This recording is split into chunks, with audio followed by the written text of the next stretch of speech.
Bitch, I swerve when I drive. Bitch, I swerve when I drive. Bitch, I swerve when I... Man, that's how we opened up AEW Dynamite. I am your host, Unknown Emperor, bringing you wrestling news. Let's bring you a wrestling review. Last night, 2 days ago, last week, whenever you're watching it, we had a showcase of brilliance on AEW Dynamite. This was the follow-up show for AEW Revolution, and this show did not disappoint. We had pops all through the day, but as you saw my dance, that's how we started off AEW with your boy Big Swerve Strickland and Prince Nana. They made their way to the ring, invited by Mr. Schiavone, Toni, that man. And opening promo of Dynamite, Swerve came out. He was very disappointed, obviously, because he doesn't have that title on his shoulder. He was extremely disappointed, and you can see it in his face. He made his way to the ring. He had a good line saying, "What's Swerve House without the keys?" I felt that one to my core because, golly, this is my empire, and I have the keys to my empire. I wouldn't be emperor if I didn't. And I'd be damned if somebody came around and wanted to be captain of my empire. But I digress. Swerve looked into the barrel of the camera, basically called out Samoa Joe, went down saying that he's going to fight for us. He's not going to give up. And I believe it, Swerve. I believe it. You're going to do it. But you said Samoa Joe's name. Samoa Joe did come out. And Joe was dropping heat too. Joe was dropping fires. He was like, man, this might be Swerve's house, but this is Samoa Joe's world, and you just living in it, baby. Man, it was pretty good though. Boiled down to it, Swerve challenged Joe to a fight right then and there, which prompted the United Kingdom to come out. And now it's time with story time with Adam Cole, baby. He came out, he gave us a little rigmarole. He said that Joe wouldn't be champion if it wasn't for the United Kingdom, which he's pretty true. And he also said that in 6 months, Swerve isn't gonna be a main star. I hope that's not the case, because as you see, Swerve is one of my favorite wrestlers on AEW right now. If not my favorite wrestler. You're going to see my another one of my favorite wrestlers later on. And you're going to see somebody who is becoming my favorite wrestler. And he's only had 2 matches in AEW. At least, never mind. I digress. Story time with Adam Cole turned into a tag team match between Samoa Joe and Swerve Strickland. And taking on the United Kingdom of Matt Taven and Bennett. I probably confused their names, this, that, and other, but it worked into the tag team match. That was the opening match of AEW, and essentially it was basically a squash tag team match. Joe started it off. He got his offense in. He was able to take the 2-on-1, basically showcasing his strengths, letting them know that he didn't need Swerve, but Swerve got the hot tag himself. He got into the ring. He beat the United Kingdom. He was able to hit a Swerve stomp. He hit a house call, and then he was able to hit what is the move called? It is called big pressure. I'm sorry. He hit the big pressure, and then he got the 1, 2, 3, and the announcers was making it seem like Swerve did it by himself, but they obviously didn't see the first half when Joe was in there running wild.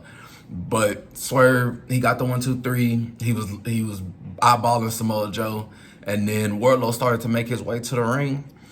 Swerve got distracted trying to prepare for Wardlow, but he turned his back on Samoa Joe, and Samoa Joe did tap him out. Well, he didn't tap him out because it wasn't a match, but he choked him out, and then he stood tall at the end of that segment, holding up his title. So I don't know. And then right after, they announced Wardlow versus Samoa Joe for next week. I doubt Wardlow wins the title next week, because they take it, but I don't know. But it was a great opening segment. I love Samoa Joe. I love Swerve Strickland. And United Kingdom finally needs something to do, so this was a nice kind of segment to start off AEW. And like I said, it really set the tone to be a great AEW. Hook taking on Brian Cage for the FTW Championship then followed the opening. It was an amazing match, and it was under FTW rules. FTW rules basically just means anything goes, and that's what happened during this match. Started off high pace and hard hitting. Brian Cage was getting his offense in. There was a couple of suplexes, German suplexes, and belly to belly. He was really showcasing his strength against Hook's speed. Hook blasted Cage with the fire extinguisher. Partway through the match, there was a lot of stuff going on, and he also beat him with the lid of a trash can, like the metal trash cans that wrestling be having. He beat him with the lid of a trash can. But Brian Cage was on top. He was very dominating this match until he ran at Hook, and Hook got out of the way, and Brian Cage went diving through the barricade on the outside, and that was just the writing on the wall, the beginning of the end, basically. They worked their way back into the ring.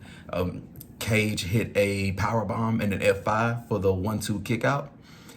Hook came back with exploded suplexes. He hit 2 exploded suplexes, one on the guardrail for a 1-2 kick out. At this point, Brian Cage has introduced tax to the match. And you know, whenever tax come out, somebody is going to go through him, but it was to his own detriment. He was going for a powerbomb. Hook reversed it, and then he was able to hit an exploder suplex into the tax for the 1-2 kick out. But then we had a cool spot whenever Hook was hitting the red room, which is essentially just a chokehold on Brian Cage. And to try to break up the chokehold, Brian Cage did like a backdrop into the tax, and Hook landed back first, and he didn't let go. And Brian Cage got choked out. So we had our second choke out of AEW. Today was a chokeout fest. Like, oh my goodness, it was a chokeout fest. But it was the second, and it was good. I liked it. It was a nice match. And then after the match, the Mogul Embassy attacked Hook, but Hook was saved by Chris Jericho, who early in the night let Hook know that he had earned his respect, and Mogul Embassy went away. It was good for what it was.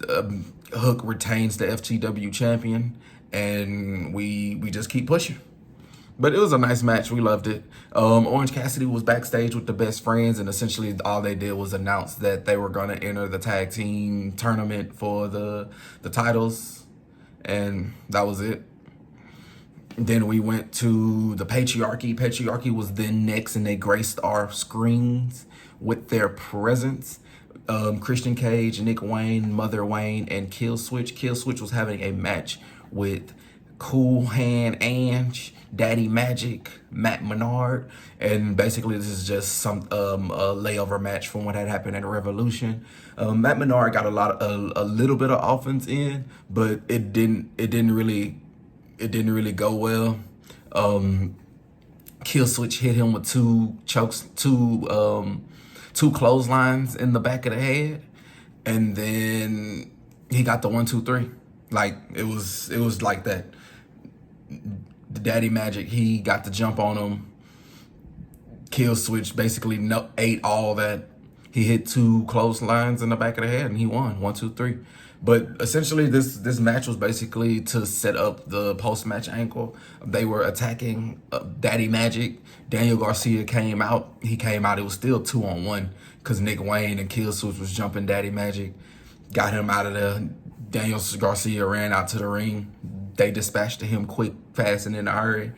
And then as Patriarchy was leaving, we got a return. We got a nice return today. It was Adam Copeland. He came out. He basically murdered Killswitch by throwing him off the stage.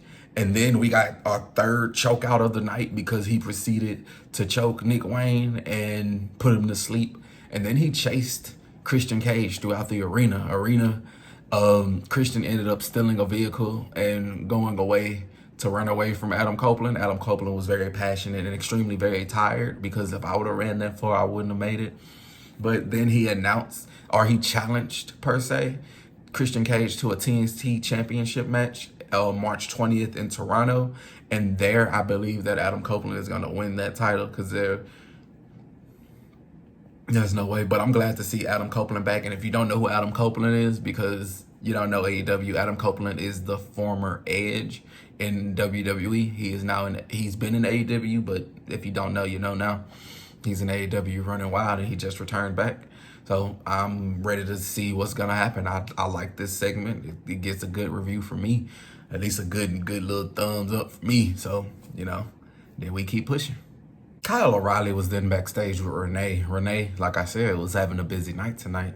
And Kyle O'Reilly, just the gist of what he was saying is that the reason why he walked away from the United Undisputed Kingdom is because he wants to do it on his own, which I completely understand.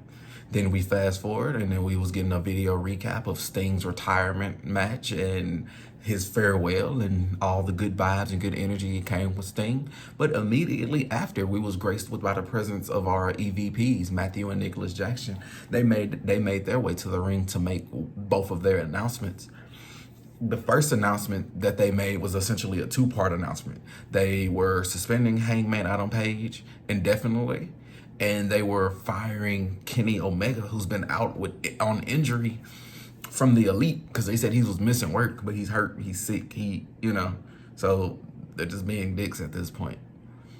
But that was the end of their first announcement, and they were about to make their second announcement when they were interrupted by Eddie Kingston, your Continental Classic champion, man with the 3 belts, came out in sweatpants and some Timbs, and he called him a bitch. He threw money in their face and was like, hey, this is what it is. But as Matthew, who is the calm brother, was talking, Nicholas put his hands on Eddie. Eddie wanted to fight back. Matthew hit Eddie with a low blow. And next thing you know, I hear a little ding, and money start, ironically, we got a debut of AEW Kazuchika Okada, the Rainmaker. He was making his AEW debut, and Okada is great. If you don't know who he is, he was in New Japan. He has a lot of great matches. One of my personal favorites is him and Kenny Omega at Wrestle Kingdom in New Japan. But Rainmaker came down. You thought he was finna help Eddie. He didn't. He hit Eddie with the Rainmaker, and he aligned himself with the Young Bucks. He is now the newest member of the Elite, and I'm ready to see where this group is gonna go. Okada is an amazing wrestler. Team him up with the Young Bucks, who are playing one of the biggest heels in AEW right now. It has no choice but to be good. I like this segment. It was a good segment, and I appreciated it for what it was worth.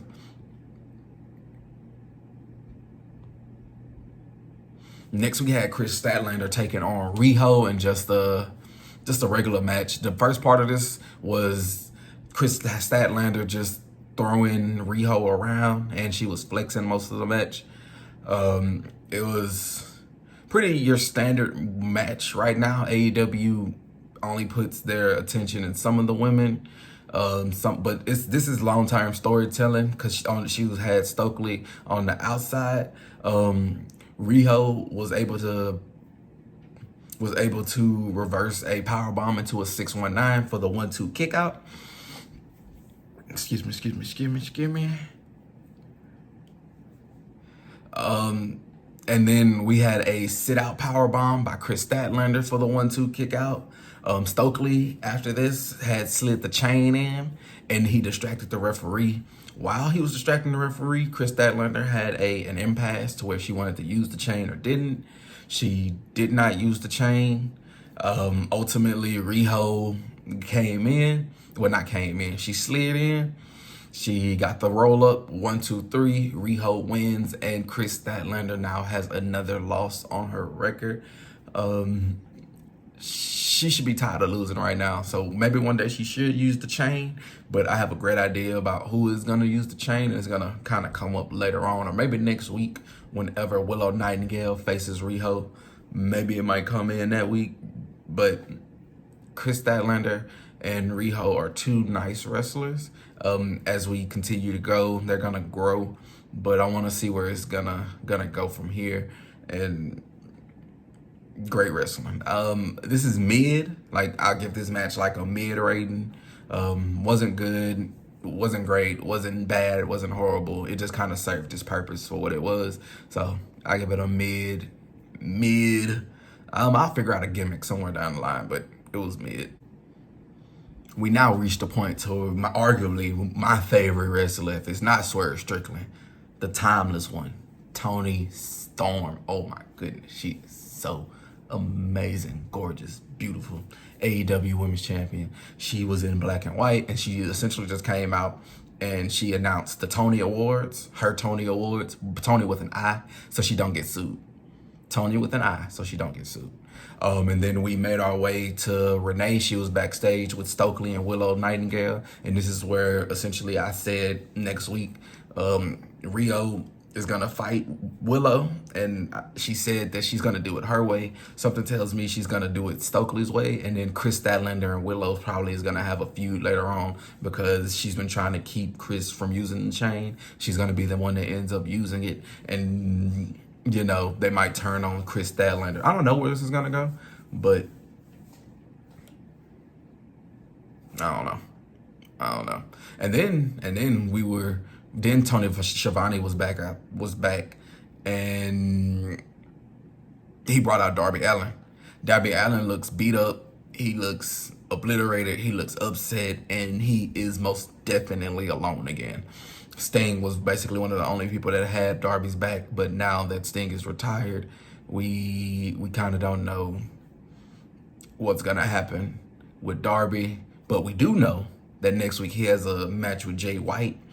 And while Darby was saying that he's gonna climb Mount Everest in a couple of weeks, he was saying that this next week might be his last match. He's thanked the fans. He appreciated the fans. He said he's not gonna give up. He was really hitting us in the feels. He was really talking from the heart, and you can see the hurt in his eyes. And then he laid the title, his half of the tag team belts, in the ring, which prompted Bullet Club Gold to come out. Jay White, Austin Gunn, Colt, the Gun Boys, the Bang Bang Gang. They came out. Jay White is fire on the mic. He's fire in the ring. And he just came out and basically spit fire a little bit. He said that he didn't see the match. He didn't care about Sting, which I'm sure he didn't. And then he also invited Darby to come join the Bang Bang Scissor Gang. And he also called him Darby Scissor Hands, because if you saw Darby, have his face is always painted, but he had on like this little cut up kind of mesh whole Yeezy type shirt with a lot of holes in it, you know. Darby was like, bunk all that. He whispered something in Jay White's ear.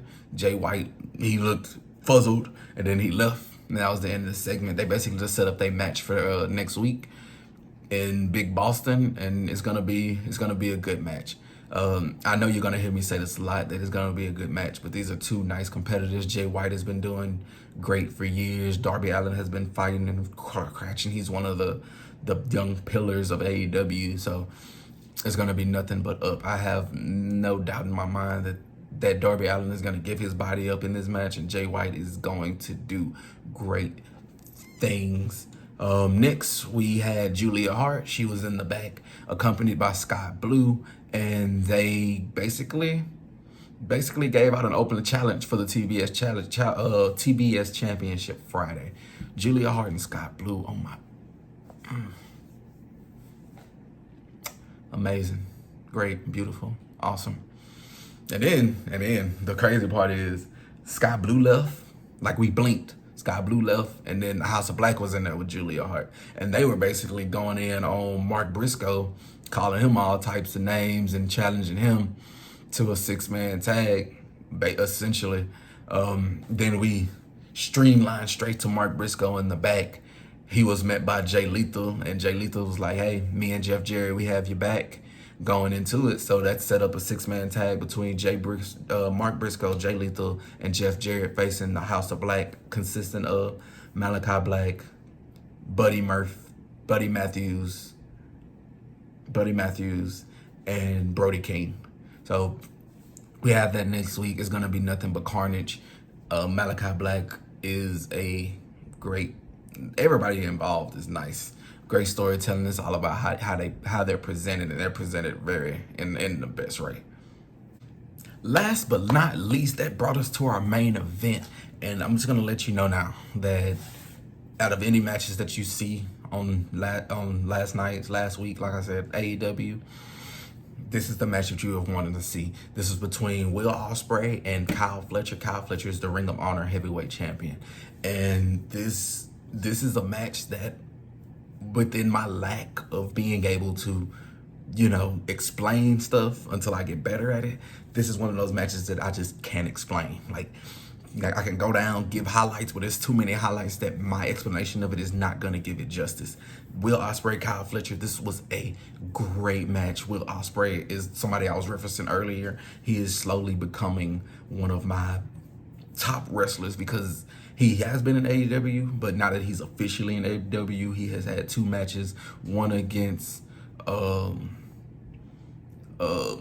was it?